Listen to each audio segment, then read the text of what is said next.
안녕하세요, 여러분. 오늘은 정말 중요한 이야기를 나눠보려고 합니다. 여러분, 이런 경험 있으시죠?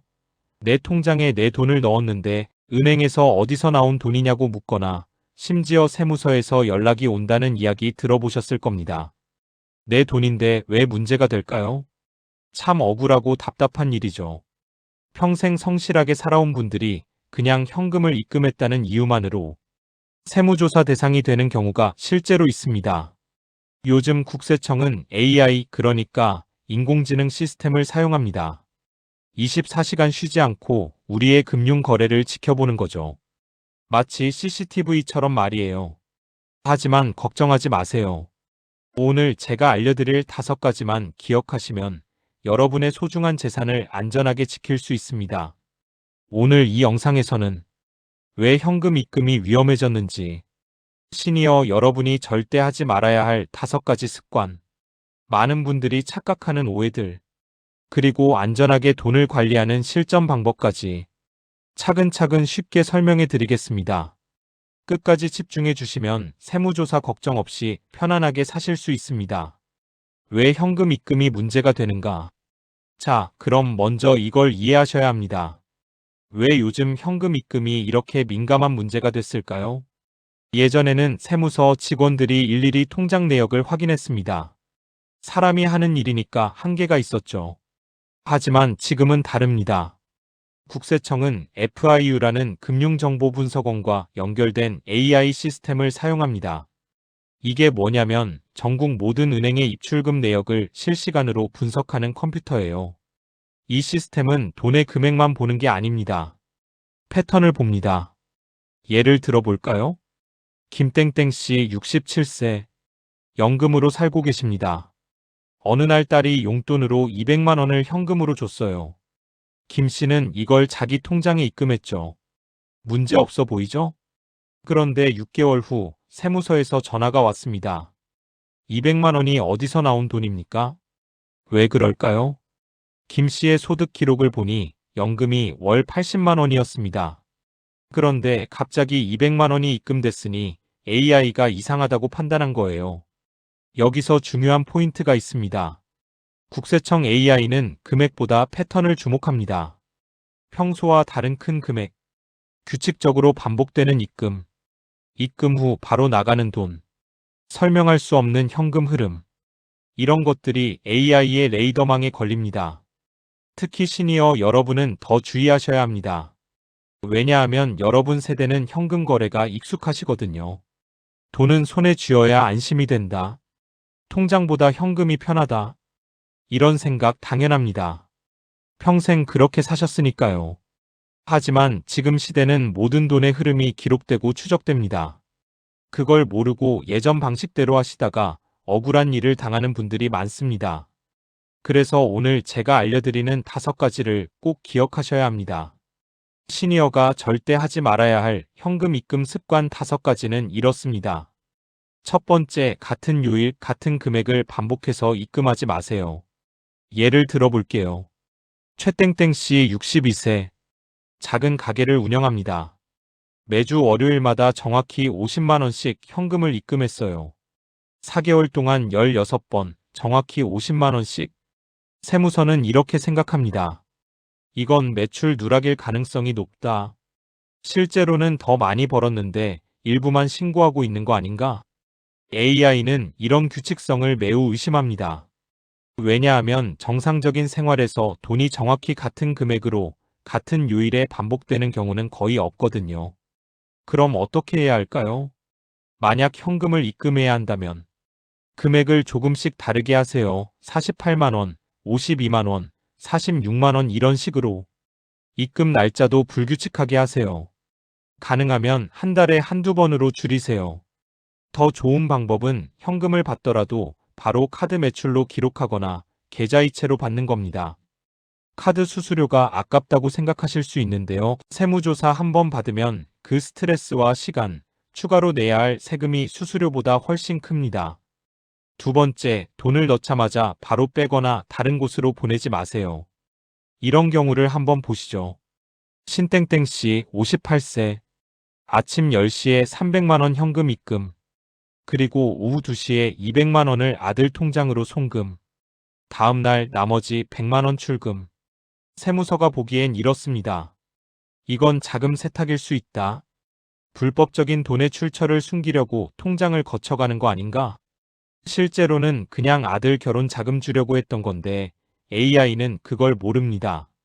패턴만 보는 거죠. 이게 왜 위험할까요? 통장 돌리기라는 혐의를 받을 수 있습니다. 탈세 의심, 증여세 회피 의심, 차명거래 의심, 특히 가족 간 송금은 더 예민합니다. 나중에 자세히 말씀드리겠습니다. 안전한 방법은 이렇습니다. 현금을 입금했다면 최소 2, 3일은 그대로 두세요. 급하게 출금하지 마세요. 출금할 때는 용도를 메모로 남기세요. 은행 앱에서 가능합니다. 그리고 가족에게 큰돈을 보낼 때는 반드시 증여신고를 하거나 차용증을 작성하세요. 이건 나중에 더 자세히 설명하겠습니다. 세 번째, 현금 입금할 때 이유를 꼭 남기세요. 많은 시니어분들이 이렇게 하십니다. 은행 창구에 가서 현금 입금, 직원이 입금 내역 어떻게 적을까요? 물으면 그냥 입금이요. 이게 문제입니다. 나중에 세무서에서 연락이 왔을 때 이 돈이 어디서 왔습니까? 라고 물으면 대답하기 어렵습니다. 기억이 안 나요라고 하면 세무서는 탈루 소득으로 추정하고 세금을 부과합니다. 실제 사례입니다. 박땡땡 씨 65세, 3년 동안 총 2천만 원을 여러 번 나눠서 입금했습니다. 모두 입금이라고만 적어놨어요. 세무조사가 나왔습니다. 이 돈들 어디서 났어요? 집에 모아둔 돈이요. 하지만 증명할 방법이 없었습니다. 결국 이 씨는 수백만 원의 세금을 추가로 냈고 엄청난 스트레스를 받았습니다. 그럼 어떻게 해야 할까요? 입금할 때 반드시 판매 대금, 예금 만기 찾은 돈, 자녀에게 받은 용돈, 전세금 돌려받은 돈, 이렇게 구체적으로 적으세요. 모바일 뱅킹 쓰시는 분들은 메모 기능을 활용하세요. 입금할 때마다 짧게라도 기록을 남기는 겁니다. 그리고 중요한 팁 하나 더. 영수증, 메모, 통장 사본 같은 증빙 자료를 보관하세요. 목돈을 받았다면 그 이유와 날짜를 수첩에 메모. 보험 만기, 예금 해지 같은 건 서류 보관. 부동산 거래는 계약서 반드시 챙기기. 나중에 이게 여러분을 지켜주는 방패가 됩니다. 네 번째, 이게 정말 많은 분들이 실수하는 부분입니다. 가족 통장에 함부로 현금 넣지 마세요. 어르신들은 이런 생각 많이 하시죠. 내 자식 통장인데 뭐가 문제야? 나중에 물려줄 거 미리 넣어두는 거지. 우리 가족끼리인데 세금이 왜 나와? 안타깝지만 법은 가족을 봐주지 않습니다. 예를 들어볼게요. 이땡땡씨 70세. 손자가 대학 입학했습니다. 기쁜 마음에 손자 통장에 500만 원을 현금으로 입금해줬어요. 몇 달 후 손자에게 세무서에서 연락이 왔습니다. 500만 원이 어떻게 들어온 건가요? 증여세 신고하셨나요? 손자는 당황했죠. 할머니가 준 용돈인데 뭐가 문제냐고요. 여기서 알아야 할 중요한 것. 부모와 자녀 사이에는 10년간 5천만 원까지 비과세입니다. 하지만 조부모와 손자 사이는 10년간 5천만 원까지는 같지만 증여세율이 다르게 적용될 수 있습니다. 그리고 이게 핵심인데요. 현금으로 주면 증명이 안 됩니다. 세무서는 이렇게 물어요. 정말 할머니가 준 거예요? 증거가 있나요? 혹시 손자 명의로 탈세하려는 거 아닌가요? 그럼 어떻게 해야 안전할까요? 가족에게 돈을 줄 때 금액이 적다면 연간 200만 원에서 300만 원 이하 계좌이체로 주세요. 통장에 용돈, 생활비 같은 메모 남기기. 금액이 크다면 500만 원 이상 반드시 증여신고하세요. 세무서에 미리 신고하면 문제 없습니다. 비과세 한도 내라면 세금도 안 나옵니다. 빌려주는 거라면 차용증을 쓰세요. 나중에 설명합니다. 현금으로 몰래 주면 나중에 더 큰 문제가 됩니다. 떳떳하게 신고하고 주는 게 가장 안전합니다. 다섯 번째, 마지막으로 가장 중요한 이야기입니다. 가족끼리 돈을 빌려줄 때도 반드시 차용증을 쓰세요. 가족인데 무슨 차용증이야? 서운하잖아. 이렇게 생각하시는 분들 많습니다. 저도 이해합니다. 하지만 세무서는 가족이든 남이든 상관없습니다. 실제 사례 보시죠. 김땡땡 씨 60세. 아들이 집을 사려는데 돈이 부족했습니다. 아버지가 3천만 원을 현금으로 줬어요. 나중에 여유 있을 때 갚아라. 차용증은 안 썼습니다. 가족인데 뭐하러. 2년 후 아들이 집을 팔고 아버지께 3천만 원을 돌려드렸습니다. 그런데 세무조사가 나왔어요. 세무서의 판단. 처음 3천만 원은 증여입니다. 증여세 내세요. 나중에 받은 3천만 원도 증여입니다. 또 증여세 내세요. 총 6천만 원에 대한 증여세가 나왔습니다. 빌려준 건데요. 라고 항변해도 소용없었어요. 증명할 방법이 없으니까요. 차용증이 왜 중요한가요? 차용증은 이건 주는 게 아니라 빌려주는 것이라는 증거입니다. 차용증이 있으면 증여가 아니라 대여로 인정받습니다. 나중에 돌려받아도 증여세가 안 나옵니다. 세무조사 나와도 떳떳합니다. 차용증 제대로 쓰는 방법. 복잡하게 생각하지 마세요. 이렇게만 하시면 됩니다. 차용증. 본인은 김땡땡으로부터 금 3천만 원을 차용하였으며 아래와 같이 변제할 것을 약정합니다. 차용일 2026년 1월 15일. 변제기일 2028년 1월 15일. 이자 연 4.6% 또는 무이자. 변제 방법 만기일 시상환. 2026년 1월 15일. 채무자 김땡땡 도장 찍으시고 주민번호, 주소, 전화번호, 채권자 김땡땡 도장 찍으시고 이걸 A4 용지에 손으로 쓰거나 컴퓨터로 작성해서 서로 서명하고 각자 보관하세요. 더 확실하게 하려면 공증을 받을 수도 있습니다. 비용은 3만 원에서 5만 원 정도입니다. 주의할 점. 이자는 시중금리 수준으로 정하세요. 연사에서 5% 정도. 무이자로 하면 그 이자만큼을 증여로 볼 수 있습니다. 실제로 갚을 때는 계좌이체로 하고 차용금 상환이라고 메모하세요. 가족 간이라도 돈은 정확하게, 기록은 명확하게. 이게 서로를 지키는 방법입니다. 자, 여기까지 5가지 주의사항을 말씀드렸습니다. 이제 많은 분들이 헷갈려하는 오해들을 바로잡아 보겠습니다. 오해 1. 소액이면 괜찮겠지? 많은 분들이 이렇게 생각하십니다. 100만 원, 200만 원 정도는 작은 돈이니까 세무서가 신경 안 쓰겠지? 아닙니다. AI는 금액의 크기가 아니라 패턴을 봅니다. 50만 원이라도 매달 규칙적으로 입금되면 의심받습니다. 반대로 1000만 원이라도 명확한 출처가 있고 기록이 있으면 문제 없습니다. 중요한 건 금액이 아니라 설명 가능성입니다. 오해 2. 집에 모아둔 돈은 내 돈 아닌가요? 평생 모은 돈을 집에 현금으로 보관했다가 입금하는 건데 뭐가 문제예요? 법적으로는 문제 없습니다. 내 돈 맞습니다. 하지만 증명이 문제입니다. 세무서가 이 돈이 집에 있던 돈이라는 걸 어떻게 증명하시겠어요? 라고 물으면 답하기 어렵습니다. 그래서 이렇게 하세요. 큰 돈을 오래 보관하지 마세요. 보관했다면 예금, 금, 부동산 등 추적 가능한 형태로, 현금으로 보관했다면 그 출처에 대한 기록을 남겨두세요. 예를 들어 예금을 해지해서 현금으로 보관했다면 그 예금 통장이나 해지 증명서를 보관하는 겁니다. 오해 3. 세무서가 다 알 리가 없잖아요. 이렇게 많은 사람들 통장을 다 확인할 수는 없을 거야. 안타깝지만 이제는 다 압니다. 국세청 AI 시스템은 하루에도 수백만 건의 거래를 분석합니다.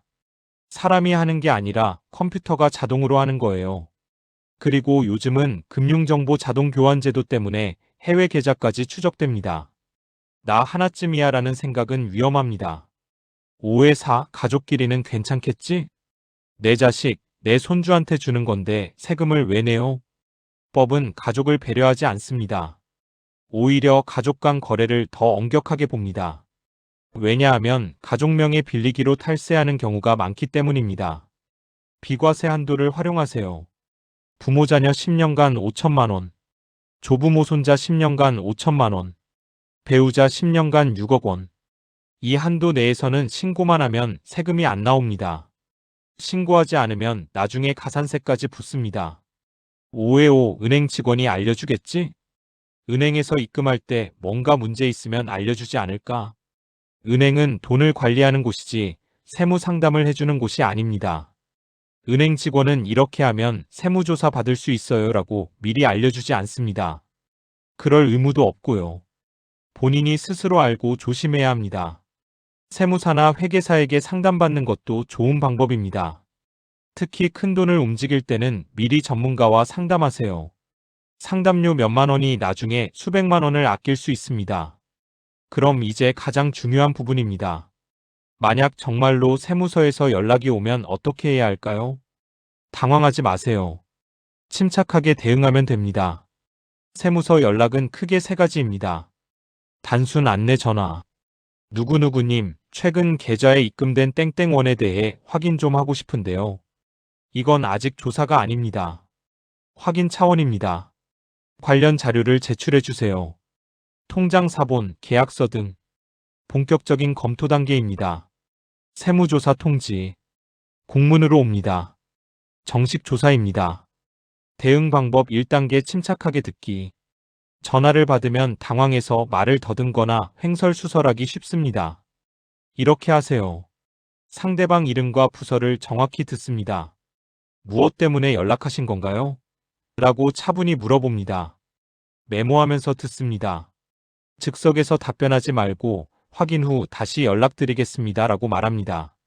절대 하지 말아야 할 행동. 화내거나 반말하기는 상황만 악화됩니다. 몰라요, 기억 안 나요, 남발하기, 의심만 커집니다. 거짓말하기, 나중에 들키면 더 큰 문제가 됩니다. 대응 방법 2단계, 자료 정리하기.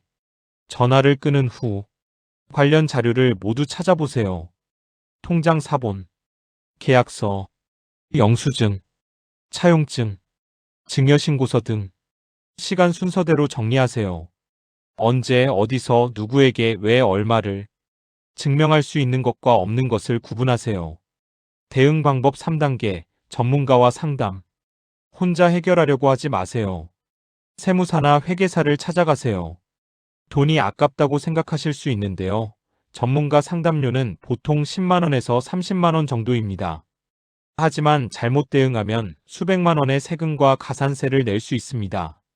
전문가는 어떤 자료를 제출해야 하는지 알려줍니다. 어떻게 설명해야 유리한지 조언합니다. 필요하면 세무서와 직접 소통해 줍니다. 대응 방법 4단계, 성실히 협조하기.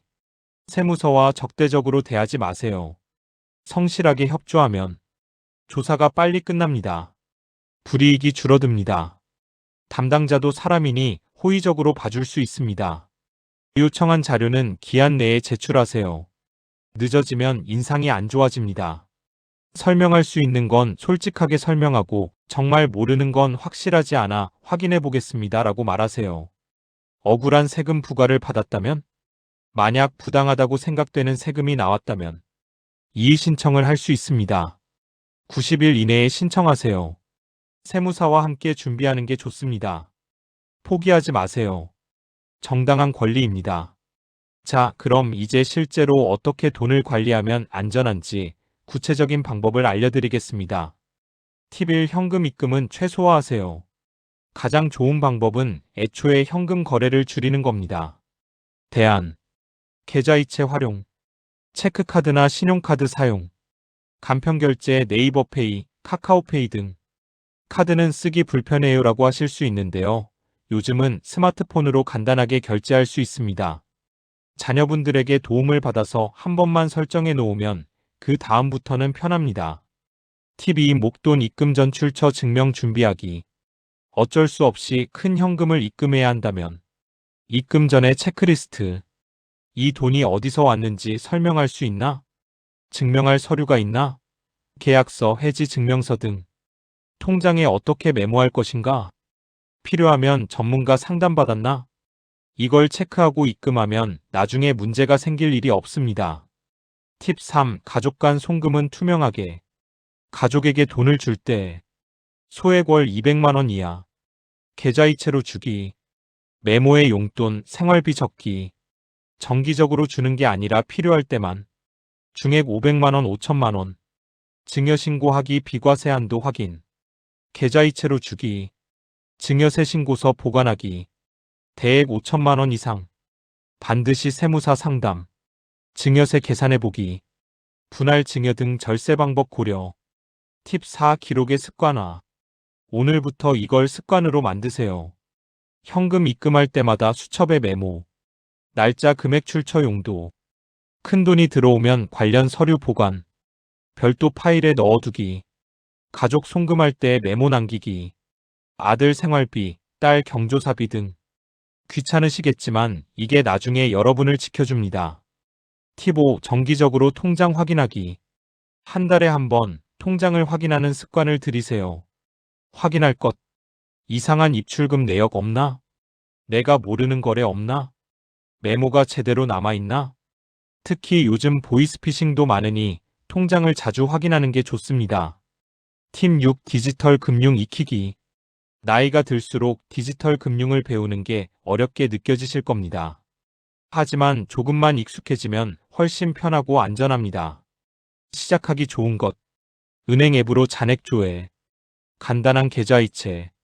거래 내역 확인. 자녀분들에게 차근차근 배워보세요. 많은 은행이 시니어를 위한 교육 프로그램도 운영합니다. 자, 여러분. 오늘 긴 시간 동안 함께 해주셔서 감사합니다. 마지막으로 오늘 배운 내용을 다시 한번 정리해 드리겠습니다. 꼭 기억하세요. 5가지 금지사항. 같은 요일, 같은 금액 반복 입금. 금액과 날짜를 다르게. 입금 후 바로 출금 송금 안 하기. 최소 23일은 그대로 두기. 입금 이후 기록 안 남기기. 반드시 메모 남기기. 가족 통장에 무심코 현금 입금 안 하기. 증여신고나 차용증 작성. 차용증 없는 가족 간 동거래 안 하기. 빌려줄 땐 차용증 꼭 쓰기. 3가지 핵심 원칙. 첫째, 투명하게. 숨길 게 없으면 떳떳합니다. 모든 거래를 투명하게 하세요. 둘째, 기록하세요. 기억은 희미해지지만 기록은 남습니다. 셋째, 전문가를 활용하세요. 아끼려다 더 큰 손해 볼 수 있습니다. 여러분께 드리는 당부. 오늘 이 영상을 끝까지 보신 여러분은 이미 많은 사람들보다 앞서 계십니다. 미리 아는 것이 가장 큰 재산입니다. 세무조사는 무서운 게 아닙니다. 미리 알고 준비하면 충분히 피할 수 있습니다. 여러분의 소중한 재산, 평생 모으신 그 돈을 안전하게 지키세요. 그리고 이 영상이 도움이 되셨다면 구독 버튼 눌러주시고 좋아요도 꾹 눌러주세요. 주변에 도움이 필요한 분들께 공유해 주시면 감사하겠습니다. 궁금한 점이 있으시면 댓글로 남겨주세요. 최대한 답변 드리겠습니다. 다음 영상에서는 시니어를 위한 안전한 재테크 방법에 대해 알려드리겠습니다. 여러분의 건강과 행복을 기원합니다. 지금까지 여러분의 금융 동반자였습니다. 영상이 도움이 되셨다면 구독과 좋아요 부탁드립니다. 다음 시간에 시니어의 삶에 도움이 되는 영상으로 돌아오겠습니다. 감사합니다.